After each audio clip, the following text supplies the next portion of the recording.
एक ऐसी कौम जिनके लिए भूख सिर्फ एक लफ्ज था, जिनके शहर में तंगी का कोई तसव्वुर ही नहीं था, जहां सोना मिट्टी की तरह था और पानी रहमत की तरह बहता था। फिर सोचिए, सिर्फ एक छोटा सा चूहा और मारीब का अजीम बंद अपनी लिखी हुई तकदीर से जा मिला। ना फौज का हमला, ना जलजला, ना आसमानी बिजली, बस अल्लाह का एक हुक्म और एक रात, और दुनिया की सबसे अमीर सल्तनत ज़मीन के नीचे दफन। ये वो वाक़या है जिसका जिक्र अल्लाह ने खुद कुरान में किया। ये है कौमे सबा, जन्नत से जहन्नुम तक का सफ़र। और यकीन मानिए, जो आगे आने वाला है वो आपको अंदर तक हिला देगा। कौमे सबा अरब के जनूबी हिस्से में आज के यमन के इलाके में आबाद थी, लेकिन ये कोई आम कौम नहीं थी। ये दुनिया की सबसे ज़्यादा खुशहाल कौम थी। इनकी ज़मीन सरफेस थी, हवा नरम थी और बारिश बिल्कुल मीज़ान के साथ होती थी। मगर इनकी असल ताकत, इनका सबसे बड़ा राज, मारीब का अजीम बंद। ये डैम इतना अजीम था कि इसके ज़रिए दोनों जानिब फैले हुए बागों को पानी मिलता था। फल इतने ज़्यादा कि मुसाफिर जब वहाँ से गुजरता तो भूख का एहसास ही नहीं होता। कुरान इस मंजर को खुद बयान करता है। सबा के लिए उनके रहने की जगह पर एक निशानी थी, दाएं और बाएं 2 बाग। और फिर अल्लाह फरमाता है, अपने रब का रिस्क खाओ और उसका शुक्र अदा करो। ये सिर्फ दौलत नहीं थी, ये अल्लाह की रहमत का निज़ाम था। इस महीने मछलियों का शिकार बहुत अच्छा हुआ है। हमारी तिजारत हर महीने बेहतर हो रही है। शहर साफ, निज़ाम मुनज़्ज़म, लोग अमन में। कुरान ने इस शहर को कहा पाक शहर और बख्शने वाला रब। ये थी ज़मीन पर जन्नत। इसी कौम की सबसे मशहूर हुक्मरान रानी बिल्किस। तफसीर इब्ने कसीर के मुताबिक बिल्किस एक समझदार, बाहिकमत और ताकतवर रानी थी। उसका तख्त अजीम था, उसका निज़ाम मजबूत और उसकी सल्तनत दूर दूर तक मशहूर। यहाँ तक कि उसका जिक्र अल्लाह के नबी हज़रत सुलेमान अलैहिस्सलाम तक जा पहुँचा। हज़रत सुलेमान अलैहिस्सलाम वो नबी जिन्हें अल्लाह ने ऐसी ताकत दी जो किसी और को नहीं मिली। जिन्नात उनके हुक्म में, परिंदे उनकी ज़बान समझते और हवा उनके लिए चलती। उन्होंने बिल्किस को ख़त भेजा। कुरान इस ख़त के अल्फाज बयान करता है।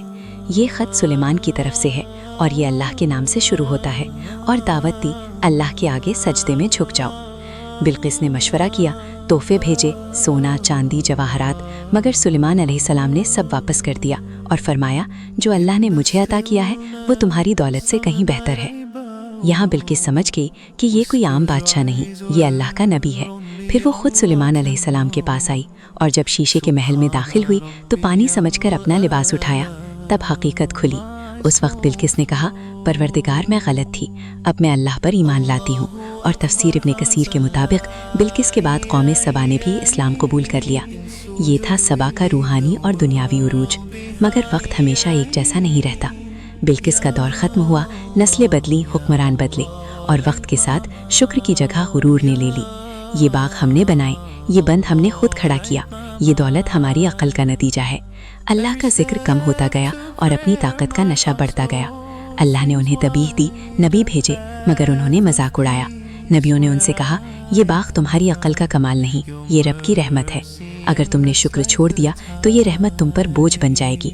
लेकिन कौमे सबा हंस देती। वो जवाब देते, तुम हमें डरा रहे हो?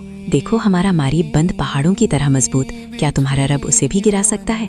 नबी फिर कहते, अल्लाह जब पकड़ करता है तो वजह बड़ी नहीं होती, सिर्फ उसका हुक्म काफ़ी होता है। मगर कौम के चेहरों पर सिर्फ घमंड होता। अगर अजाब आना होता तो कब का आ चुका होता। हमारी सल्तनत महफूज है, हमारा बंद लाजवाब है, हमें कोई तबाह नहीं कर सकता। साल गुजरते रहे। अल्लाह के नबी ने बार बार समझाया, रहमत कहर बनने से पहले सुधर जाओ, मगर उनके दिल पत्थर ही रहे। हमारी बराबरी करने चला है, इसकी औकात ही क्या है? नबी पुकारते रहे, बंद से नहीं, अल्लाह से डरो, हमें अजाब से डराना बंद करो, हम अपनी ताकत और दौलत से उसे रोक देंगे। और यहीं से उनके जवाल का फैसला हो चुका था। कुरान यहाँ एक ऐसी बात बताता है जो अक्ल को हिला कर रख देती है। अल्लाह फरमाता है, तो जब उन्होंने पीठ फेरी, हमने उन पर बंद तोड़ देने वाला सैलाब भेज दिया। रिवायतों के मुताबिक मारीब टाइम की बुनियाद में चूहों ने सुराख करना शुरू किया। लोग देखते रहे मगर घमंड में अंधे थे। ये बंद हमारी ताकत की निशानी है, ये चूहे इसका कुछ नहीं बिगाड़ सकते। फिर वो रात आई, लोग सो रहे थे, शहर खामोश था और मारीब टाइम आखिरी सांस ले रहा था। पहले एक आवाज़ आई, फिर दूसरी, और अचानक बंद टूट गया। पानी जो कभी रहमत था अब कहर बन चुका था। लोग चीखने लगे। कोई बोला, बंद तो मजबूत था, खुदा के लिए भागो, मगर भागने का कोई रास्ता नहीं था। कुरान के अल्फाज हैं, फिर हमने उन पर बंद तोड़ देने वाला सैलाब भेज दिया। नबी की आवाज़ गूंजती रही, ये वही है जिससे तुम इनकार करते रहे। یا اللہ ہمیں بچا لے، جس سے ہم سے غلطی ہو گئی، میری مدد کرو۔ اٹھتے لہریں شہر پر گرتی گئیں، ہر کونے کو اپنی لپیٹ میں لے رہی تھیں۔ گھر، باغ اور بازار سب ایک ساتھ ڈوب گئے۔ لوگ چیخ رہے تھے، صرف اپنی جان بچانے کی کوشش میں۔ کچھ گر رہے تھے، کچھ لہروں میں گھل رہے تھے، اور ہر شور صرف قہر میں گھل گیا۔ آخر میں ایک اونچی لہر ان سب کو ہمیشہ ہمیشہ کے لیے خاموش کر گئی، اور پھر جو زمین جنت تھی وہ ویرانہ بن گئی۔ باغ مٹی بن گئے، گھر بہہ گئے، شہر کے شہر ختم ہو گئے، نسلیں ختم ہو گئیں، صرف واقعہ رہ گیا۔ اللہ فرماتا ہے، ان کے باغوں کے بدلے کانٹے دار جھاڑیاں لگا دی گئیں۔ یہ سزا کیوں تھی؟ قرآن خود جواب دیتا ہے، یہ سزا اس لیے تھی کہ انہوں نے ناشکری کی۔ قوم سبا دولت سے تباہ نہیں ہوئی، غرور سے تباہ ہوئی۔ ان کا جرم یہ نہیں تھا کہ وہ امیر تھے، ان کا جرم یہ تھا کہ وہ شکر بھول گئے۔ اور ان معمولی لوگوں کو دیکھ کر ہنسی آتی ہے، اور یہ واقعہ صرف ان کے لیے نہیں، یہ ہم سب کے لیے ہے۔ اگر اللہ کی دی ہوئی نعمت اللہ سے دور کر دے تو وہ رحمت نہیں رہتی، عذاب بن جاتی ہے۔ سوچئے، اگر ایک چھوٹا سا چوہا اللہ کے حکم سے سلطنت گرا سکتا ہے تو ہم کس گنتی میں آتے ہیں؟ کمنٹس میں لکھو، دولت یا غرور، کس چیز نے قوموں کو تباہ کیا؟ ویڈیو کو لائک کرو اور چینل کو سبسکرائب کرو۔